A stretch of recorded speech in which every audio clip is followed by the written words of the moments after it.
Assalamu alaikum students. I hope everyone will be fine. Um, if you remember in the previous lesson, we discussed about the synthesis of ATP. And at the end of that lesson, we discussed about the enzyme which is involved in the formation of ATP, and that is called as ATP synthase, right? And we talked about its structure as well. In that lesson, the diagram of ATP synthase that was missing. So I'm just going to have a little bit review about ATP synthase once again, and then we will move to the next topic. So coming to ATP synthase. If you remember, we discussed that ATP synthase is actually that enzyme. Basically, it is a part of transmembrane protein. At that transmembrane protein, through which protons they are moving down the concentration gradient from the intermembranous space back into the matrix of mitochondria. So that transmembrane protein that acts as this enzyme, which is called ATP synthase. And as the name indicates, this ATP synthase catalyzes the formation of ATP from ADP and inorganic phosphate. So if you remember that we discussed the structure of ATP synthase as well, and we said that ATP synthase has three binding sites, right? And then apart from three binding sites, it has a rotating portion. Obviously, this rotating portion, why is it called as the rotating portion? Because when it moves, when it rotates in a certain direction, it is going to rotate those binding sites, right? And basically the process of ATP synthesis that occurs in three phases through this ATP synthase. The first phase is that where binding of ATP and inorganic phosphate takes place, and that you can see, we can look at this structure, that this binding of ADP and inorganic phosphate, that is the step one. So you can see over here, this is the structure of ATP synthase. This is the rotating portion, and these are the three, one, two, and three. These are the three binding sites, right? Now, as I said, that the process of ATP synthesis takes place in three phases. What is the first phase? First phase takes place in this binding site where ADP and inorganic phosphate they combine together, and obviously that leads to the formation of ATP molecule. Now you can imagine once this has been formed, now when this rotating portion is going to move in this direction, this is going to move forward. And what is in the second binding site? The second binding site, it keeps on holding this newly formed ATP molecule very, very tightly, right? It further, this rotating portion further rotates, and then comes step three, where this newly formed ATP that is released from the third binding site. So I hope it's clear now how ATP synthase is going to work, right? So this diagram is obviously given in the book as well. Now we are going to move to the next topic, and that is what is the role of ATP in active transport. Let's come to active transport first. Obviously, you people have studied active transport when you studied the, that chapter of cell membrane, right, and its role in the transport. So basically, active transport is the movement of molecules or ions. But what is so special about it? The first thing is this, that in active transport, movement of ions and molecules takes place across a partially permeable membrane, right? So first condition is the presence of a partially permeable membrane. Secondly, this movement of ions or molecules, it takes place against the concentration gradient. When we are saying against the concentration gradient, that means ions or molecules, they are going to move from a region of, generally molecules and ions, they're moving down the concentration gradient, means from a high concentration towards a lower concentration. But in this case, we are saying against the concentration gradient. It means from a region of low concentration to a region of high concentration, right? So this is the second condition over there, which comes in case of active transport. Uh, Then you see, when we are talking about this thing, that the movement of molecules or ions, it takes place against the concentration gradient. It means energy is required for that process, because usually the molecules or ions, they have a tendency to move from a high concentration towards low concentration. So basically energy is required to counteract that tendency of molecules or ions to move down the gradient. So basically in the process of active transport, energy is required, and because of that energy, ions or molecules, they are going to move against the concentration gradient. And of course, once again, when we are saying energy is required, from where this energy is coming, this energy is coming from ATP.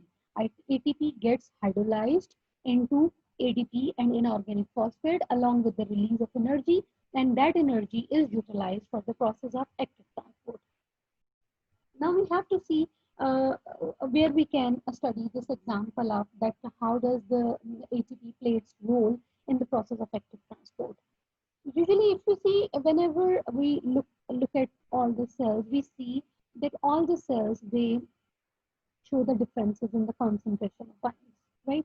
Particularly when we are talking about sodium and potassium ions. And obviously, when we compare this concentration of ions, where we are going to make the comparison. Of course, it's inside the cell and outside. Now you just imagine a cell. What is present outside the cell?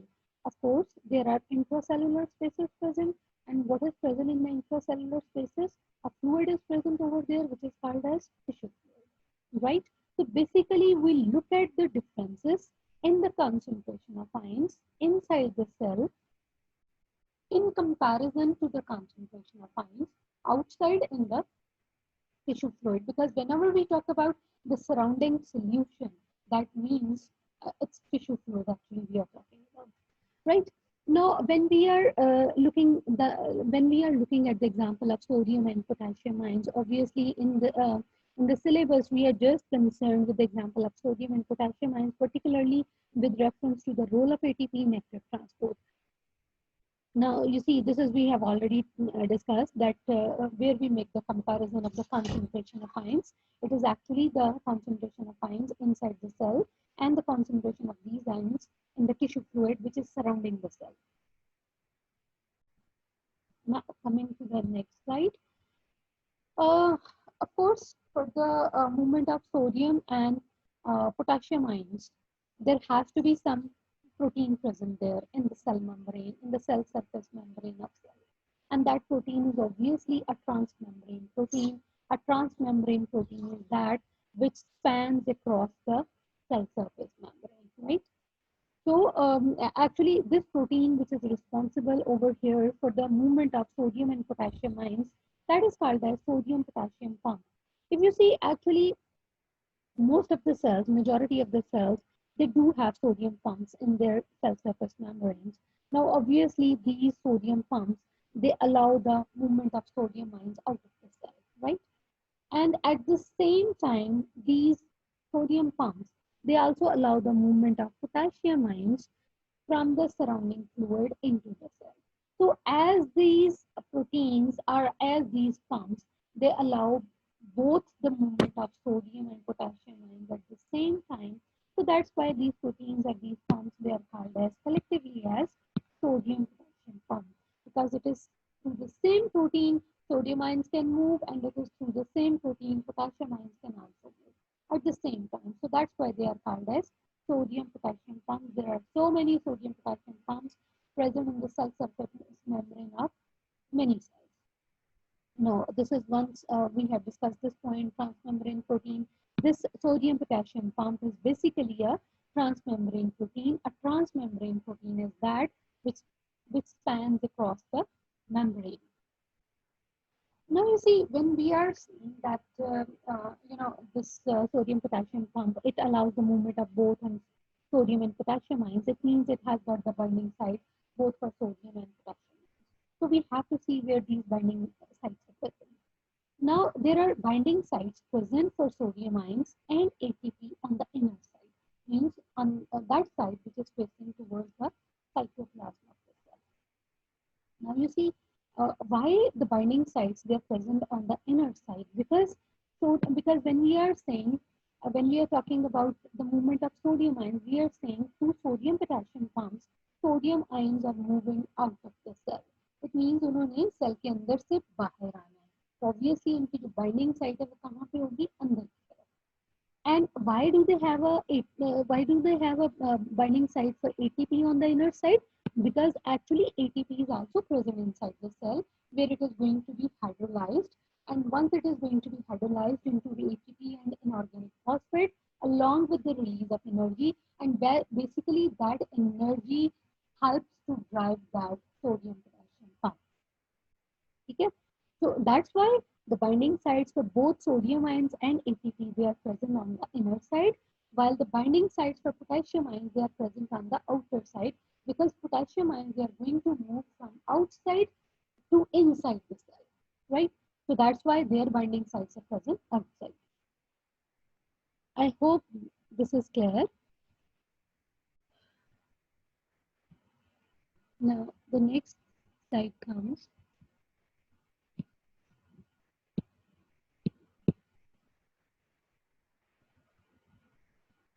Sorry. Yes. Now you see, when we say ATP is utilized over here, because obviously it's the source of energy which is required for the active transport of sodium and potassium ions here. So basically there has to be some enzyme over there, just like ATP synthase, because you can imagine when, because most of the chemical reactions in the body, they are catalyzed somehow by enzymes. Okay, so if in the formation of ATP there is an enzyme involved, the same is the case in the hydrolysis of ATP and other enzymes involved, right? Its name is a bit different from ATP synthesis, but somehow similar to it as well. That enzyme is actually ATPase. ATP, remember that ATP synthase, because the word synthase is there, synthesis. So it means that is the enzyme which is involved in the formation of ATP or in the synthesis of ATP. Now this is ATPase. ATPase is the enzyme which is involved in the hydrolysis of ATP into ADP and inorganic phosphate along with the release of energy. And basically over here, if you remember when we talked about that the chemiosmosis, we said that through that transmembrane proteins, protons, they are moving from intermembranous space from a high concentration towards a low concentration, down the concentration gradient into the matrix of mitochondria. And that movement is taking place through a transmembrane protein. And we said that the part of that transmembrane protein, is acting as the enzyme ATP synthase. Same is the case over here. This sodium potassium pump, which is once again is a transmembrane protein. Basically, this protein also acts as this enzyme, which is called ATPase. So when we say this protein is acting as an enzyme as well, so this ATPase, what is its function? It hydrolyzes ATP into ADP and inorganic phosphate.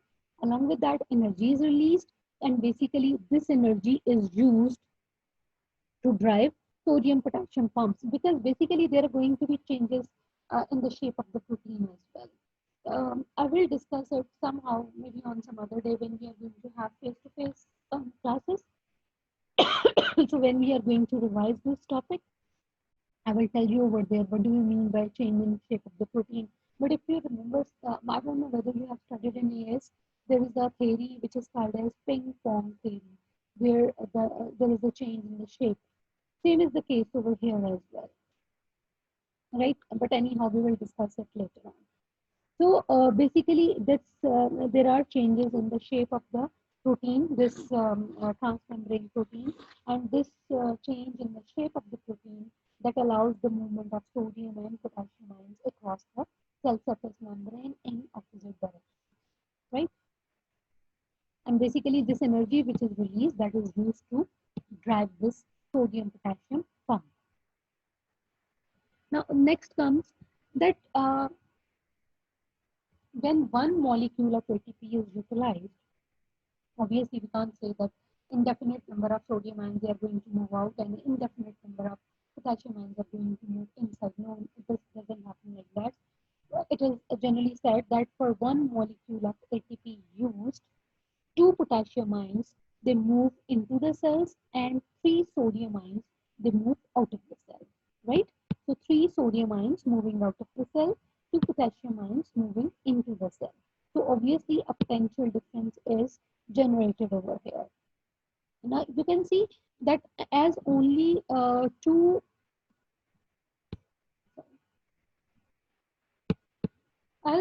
only two potassium ions are moving out of the cell and three moving into the cell and three sodium ions are moving out of the cell. Now you just imagine it, keeping in mind the positive charge. Sodium ion is also positively charged, potassium ion is also positively charged. When we say two potassium ions are moving into the cells, it means two positive charges going inside. And when we are saying three sodium ions moving out of the cell, it means three positive charges moving out, right? So it means more positive charge is going to be removed from the cell coming outside. And as compared to that, less positive charge is going inside the cell. So basically what happens there, you know, a potential difference is created, right? And this potential difference, what is the potential difference? Basically, you will see that as only two potassium ions, they are moving into the cell as compared to for every three sodium ions moving out, a potential difference is created across the membrane, and that potential difference is more negative inside as compared to outside. Because अंदर जो है वो positive charge आपका कम जा रहा है, बाहर positive charge ज्यादा आ रहा है, ऑब्वियसली अंदर आपके नेगेटिवली चार्ज आयंस भी प्रेजेंट हैं, ठीक है? So a potential difference is created because of this movement, because of the movement of two potassium ions inside and movement of three sodium ions at the same time outside. So a potential difference is created, and that potential difference is more negative inside as compared to outside. This point will be more clear when we are going to talk about the conduction of nerve impulses, right? That what do we mean by more negative inside, more less negative outside, or more positive inside, etc. Right? So next comes now. Now this whole scenario is there that three sodium ions moving out, two potassium ions moving in for one ATP molecule utilized. Now what is there actually? So there is going to be built up a high concentration of sodium ions outside. ठीक है? और अंदर किस चीज की high concentration हो जाती है? ऑब्वियसली पोटेशियम आयन, ठीक है? So now there is a diffusion gradient set up, both for a steep diffusion gradient, both for sodium ions and potassium ions, because there is a high concentration of sodium ions outside as compared to inside, while there is a high concentration of potassium ions inside as compared to outside. So a steep diffusion gradient is created. Now what happens? Obviously, both of these sodium and potassium ions, they are going to diffuse back, but this time no more active transport. They are going to diffuse back down their concentration gradient. Okay. Um, um, and remember that, but once again, obviously, there are certain protein channels present over there for this movement. Okay. That discussion is not over here. We are going to discuss this thing when we are going to talk about conduction of nerve impulses. Okay. यहाँ पे इन्होंने सिर्फ थोड़ा सा इसका outline दी है. So there is a diffusion gradient. So both sodium and potassium ions, what happens? They are going to move back, but now down the concentration gradient. So no more active transport, no more usage of ATP. Is going to be simply facilitated diffusion through the protein channels down the concentration gradient. Remember that once again, when they are moving back to their original positions where they were present previously, uh, it is generally seen that cell surface membranes, they are less permeable to sodium ions than potassium. So this diffusion basically up you just imagine. Already we said three sodium ions moved out and two potassium ions moved in. Now we are saying when they are going to move backward, means sodium ions back inside and potassium ions back outside. Okay, but now here comes there is a difference in the permeability of cell membrane towards both of these ions. Remember that now this backward movement of sodium and potassium ions, it's not going to take place through sodium potassium pumps. There are some other protein channels present for their movement, right? But their detail is not given in this chapter. And as I said, we will be discussing this detail in the conduction of neurolysis with the same example there. So we will be discussing that detail at that time, okay? Because it's no more required. But you just imagine when we are saying cell membrane, they once again show the difference in the permeability to sodium and the potassium ions. Cell membrane is more permeable to potassium ions as compared to sodium ions. इसका मतलब अब इसका मतलब क्या हुआ? इसका मतलब है कि potassium ions जो हैं वो they are going to move out faster as compared to sodium ions, which are going to move slower as compared to potassium ions towards inside. Okay, so उससे क्या होता है?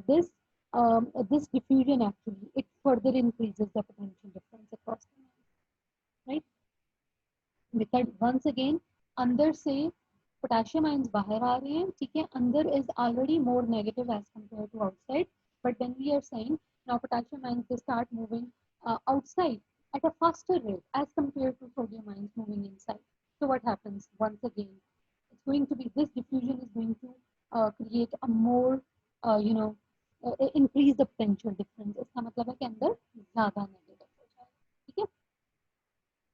Now you see this is this thing has been mentioned in your book as well. Okay, like this potential difference is clearly seen when we are talking about the nerve cell. For the time being, they have used the terminology of resting potential and all that.